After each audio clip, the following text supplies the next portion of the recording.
Hello dear student, this is your Renu ma'am and today we will do class 10th chapter electricity further topics. ठीक है, तो बेटे जी in the previous class we have already discussed about Ohm's law. ठीक है, Ohm's law बेटा आपसे क्या कहती है? Ohm's law states that basically that the amount of current flowing through a conductor is directly proportional to the potential difference applied across the ends of the conductor provided physical conditions like temperature should remain same. अगर temperature same है, physical condition same है, मतलब तो current जो flow करेगा conductor में that is proportional to the potential difference applied across the ends of the conductor. Okay, और we can say V proportional to I. V is equal to I R बताया था हमने बेटा जी आपको, और हमने आपसे ये कहा था कि जो आर होता है वो आपका प्रोपोर्शनलिटी कांस्टेंट होता है और it can be known to be electrical resistance भी हम इसे बोलते हैं. ठीक है, तो आर जो है बेटा जी that is your resistance of the conductor और electrical resistance the word can also be used. Okay, अब ये जो है हमारे पास में ये एक्चुअली होता क्या है? What do you mean by electrical resistance और रेजिस्टेंस ऑफ द कंडक्टर? ठीक है, प्रोपोर्शनलिटी कांस्टेंट है, दैट्स ओके, बट इसको डिफाइन कैसे करेंगे? ठीक है, so here it is defined as the, और resistance of a conductor is defined as the, it is defined as the ability of a conductor to resist the flow of electric charges through it. Flow of electric charges through it.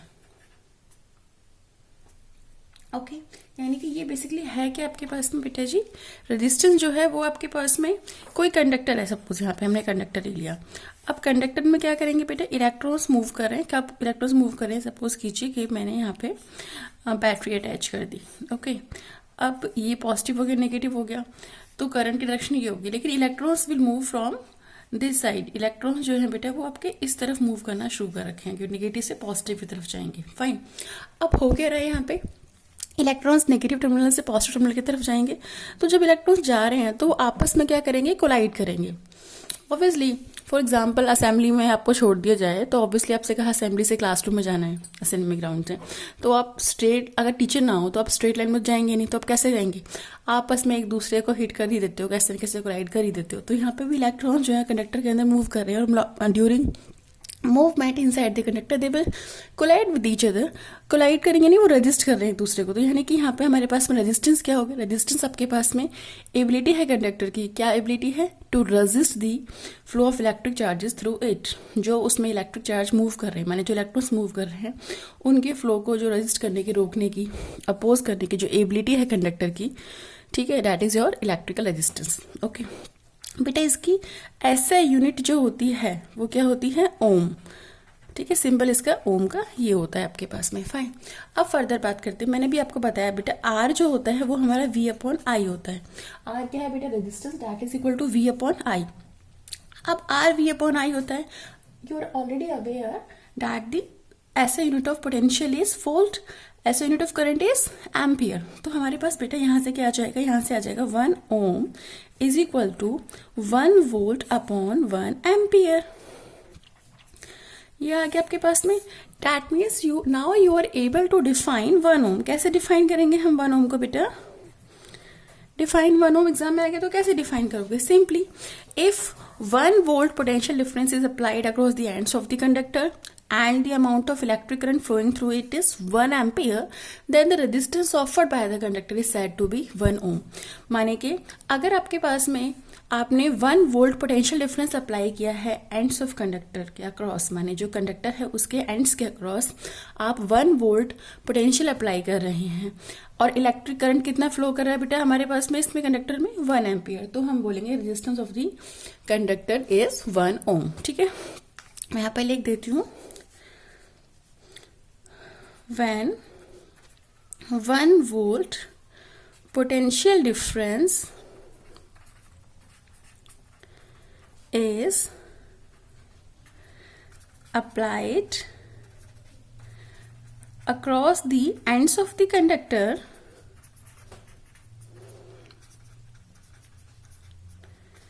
and the current flowing through the conductor is 1 ampere. ठीक है, हमने क्या लिखा बेटे जी, हमने यहाँ पे लिखा कि आपके पास में 1 वोल्ट पोटेंशियल डिफरेंस अप्लाइड किया है across the ends of conductor and current कितना फ्लो कर रहा है बच्चे हमारा 1 एम्पियर. ओके, तो पोटेंशियल हमारा 1 वोल्ट है और करंट हमारा कितना है बेटा जी, करंट हमारा 1 एम्पियर है. ओके, तो क्या होगा आपके पास में, when 1 volt potential difference is applied across the ends of the conductor and the current flowing through the 1 ampere, then the electrical resistance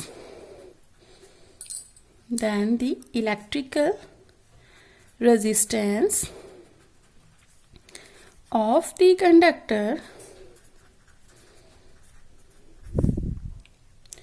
is said to be 1 ohm. Okay, तो 1 ohm is equal to 1 volt upon 1 ampere. 1 volt potential difference applied किया है आपने ends of conductor के cross, 1 ampere हमारा current flow कर रहा है, तो ऑब्वियसली रेजिस्टेंस कितना होगा बेटे जी, रेजिस्टेंस हमारा 1 ओम होगा. ठीक है, अब बेटा फर्दर बात करते हैं factors affecting resistance of the conductor. माने कि आपके पास में बेटा जी जो रेजिस्टेंस होता है किसी भी कंडक्टर का, ठीक है, वो किन किन फैक्टर्स पे डिपेंड करता है. Factors affecting resistance of the conductor. ठीक है, तो कंडक्टर का जो रेजिस्टेंस है वो कैसे कैसे चेंज होता है, किन की चीज़ों पे डिपेंड करता है. बेटा फर्स्ट है आपके पास में length of the conductor. Length of the conductor, ठीक है. अब लेंथ ऑफ कंडक्टर के साथ में कैसे चेंज करेगा बच्चे, वो देख लेते हैं. बेटा रेजिस्टेंस को हम आर से नोट करते हैं. ठीक है, तो resistance of the conductor is directly proportional to the length of the conductor. Simple सा लॉजिक है बच्चे. अगर मैं आपसे बोलूँ प्रेयर में आपको ए पॉइंट से बी पॉइंट पे जाना है, ठीक है, असेंबली ग्राउंड में आपको ए पॉइंट से बी पॉइंट पे जाना है. आप मूव कर रहे हैं ऑब्वियसली थोड़ा बहुत तो कोलाइड करेंगे, लेकिन मैंने बी से सी कर दिया, मैंने कि डिस्टेंस को डबल कर दिया, तो ऑब्वियसली नंबर ऑफ कोलिजन आपका बढ़ जाएगा आपस में ना. ठीक है, तो यानी कि ये सेम चीज आपके पास इलेक्ट्रॉन के साथ भी हो रही है.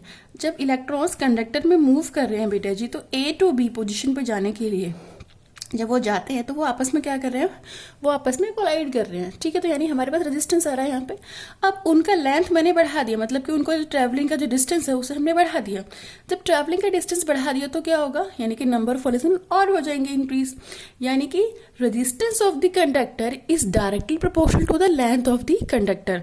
जितना ज्यादा आपका लेंथ ऑफ कंडक्टर होगा उतना ही ज्यादा बेटा जी आपका रेजिस्टेंस ऑफ द कंडक्टर भी होगा. ठीक है, so we can say that resistance of a, इसको बिल्कुल जैसे हमने यहाँ पे फॉर्मूले में उसमें लिख दिया है, फॉर्मूले के फॉर्म में, resistance of a conductor is directly proportional to the length of the conductor. ठीक है बेटा, और we can say that resistance of the conductor increases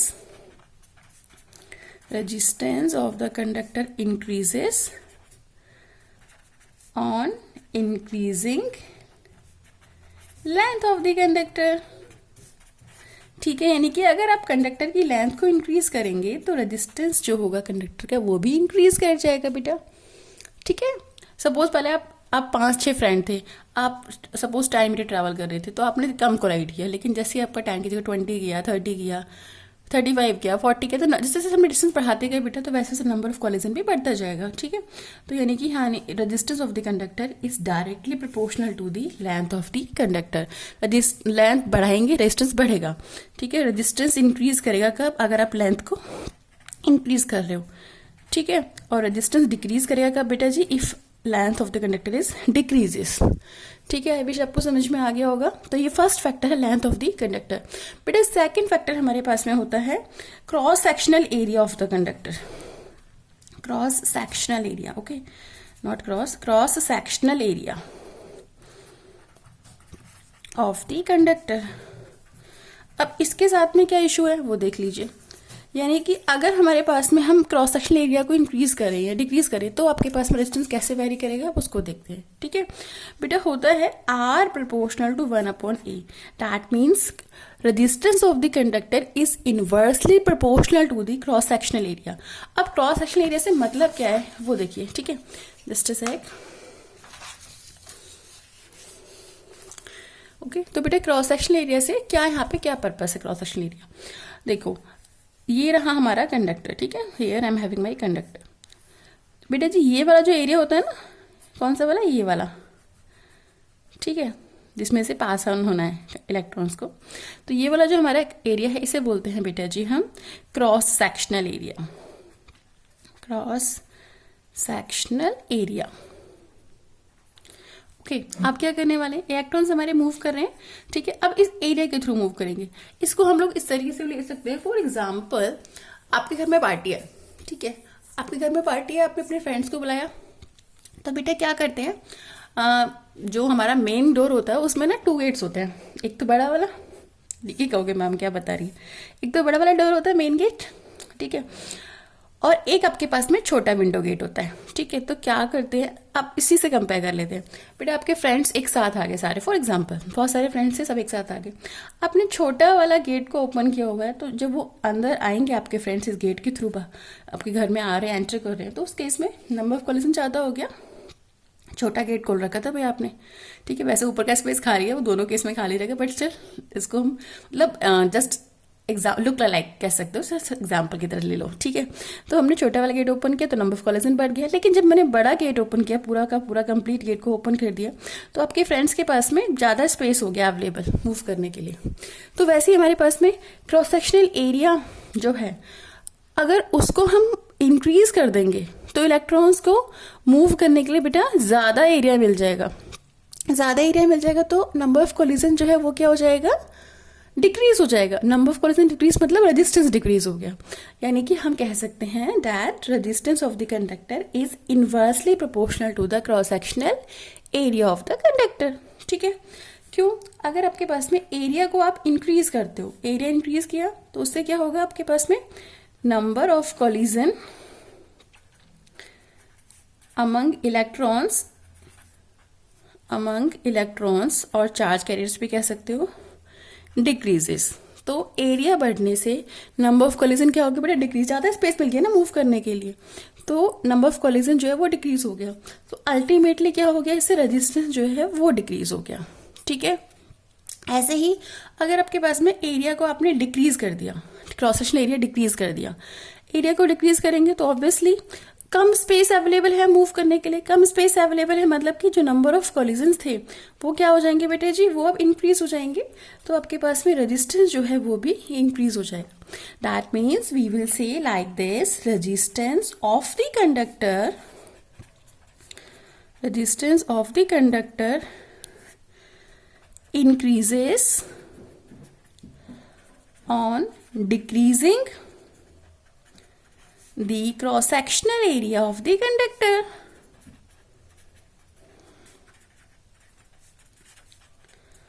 Okay, while resistance of the conductor decreases on increasing the cross sectional area of the conductor, ठीक है बेटा, उल्टा चलेगा दोनों। दैट मीन्स अगर एरिया को आपने बढ़ा दिया तो हमारा रेजिस्टेंस कम हो जाएगा, और एरिया को कम कर दिया तो रेजिस्टेंस इंक्रीज हो जाएगा, ठीक है। ये 2 पॉइंट्स हो गए बेटा, बहुत इंपॉर्टेंट पॉइंट्स हैं। थर्ड जो आता है बच्चे, वो हमारे पास में आता है nature of material of conductor. अब बोलोगे मैम इसमें क्या है, देखो nature of material of conductor, यानी कि जो रेजिस्टेंस ऑफ कंडक्टर है बेटा, वो हमारे पास में किस जो कंडक्टर है उसका मटेरियल का नेचर कैसा है उस पर भी डिपेंड करता है। अब उस पर डिपेंड करने का सीन क्या है, उस पर कैसे डिपेंड करता है, देखो जो नंबर डेंसिटी होती है, कौन सी नंबर डेंसिटी, फ्री इलेक्ट्रॉन्स की नंबर डेंसिटी हम कह सकते हैं, वो डिफरेंट होती है बेटा अलग अलग मेटल्स के लिए, अलग अलग कंडक्टर्स के लिए, ठीक है। Silver is the best conductor, ये बात आपको पता होगी आई थिंक, ठीक है, क्योंकि हर जो मेटल है, हर कंडक्टर में डिफरेंट क्या है, फ्री इलेक्ट्रॉन्स की अवेलेबिलिटी है, ठीक है। तो that's why nature of material of conductor पर भी हमारे पास रेजिस्टेंस डिपेंड करता है, ठीक है। Resistance of the conductor is different for different conductors. ठीक है, resistance of the conductor is different for different conductors. अलग अलग कंडक्टर के लिए रेजिस्टेंस ऑफ कंडक्टर क्या होता है बेटा, अलग अलग होता है। ठीक है, डिफरेंट डिफरेंट होता है। ठीक है, क्यों? क्योंकि हर किसी में नंबर डेंसिटी जो होती है फ्री इलेक्ट्रॉन्स की वो डिफरेंट होती है। As number density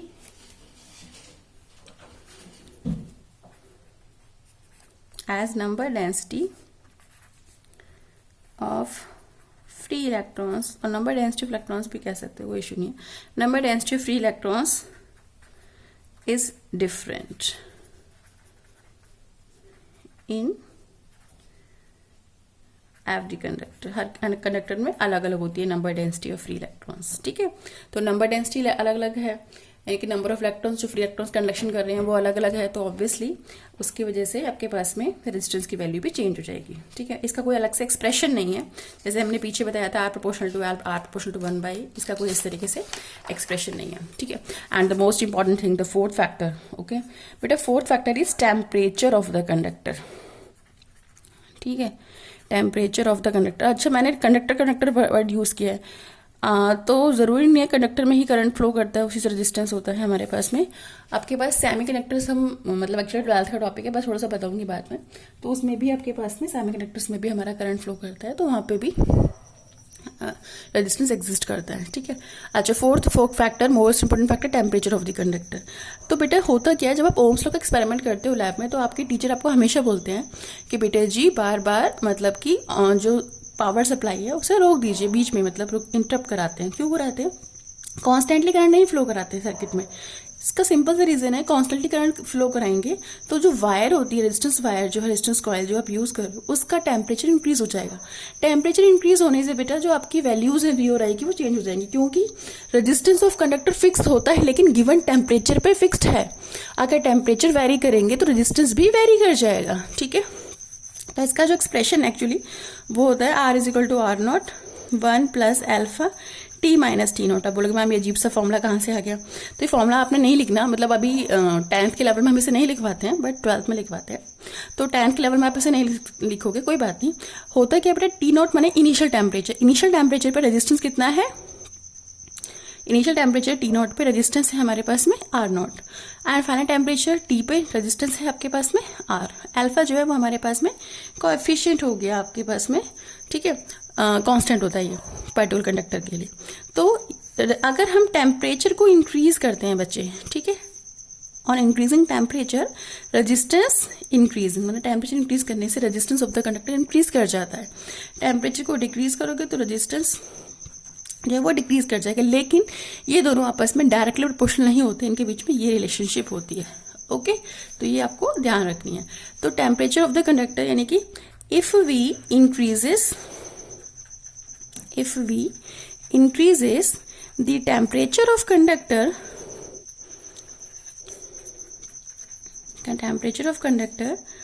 then resistance of the conductor increases.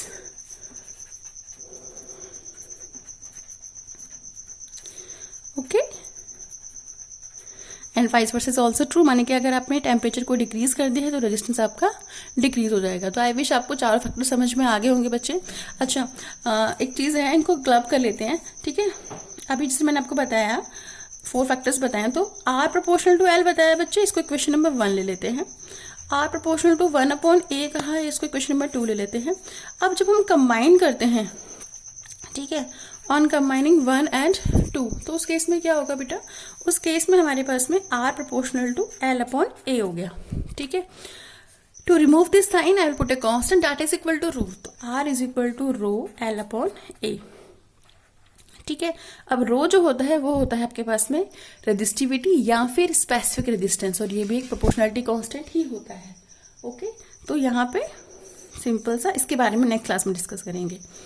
तो रो जो है बेटा वो क्या है आपके पास में स्पेसिफिक रेजिस्टेंस, और ये हर कंडक्टर के लिए, हर मेटल के अलग अलग होता है स्पेसिफिक रेजिस्टेंस, और इसको हम बेटा जी रेजिस्टिविटी भी बोल देते हैं। ओके, तो नेक्स्ट टाइम इसके फर्दर टॉपिक्स, मतलब रेजिस्टिविटी, इसके फैक्टर्स किन किन चीज़ों पर डिपेंड करता है वो सब डिस्कस करेंगे। उसके बाद फिर इसके न्यूमेरिकल्स भी करेंगे। Okay, till then bye.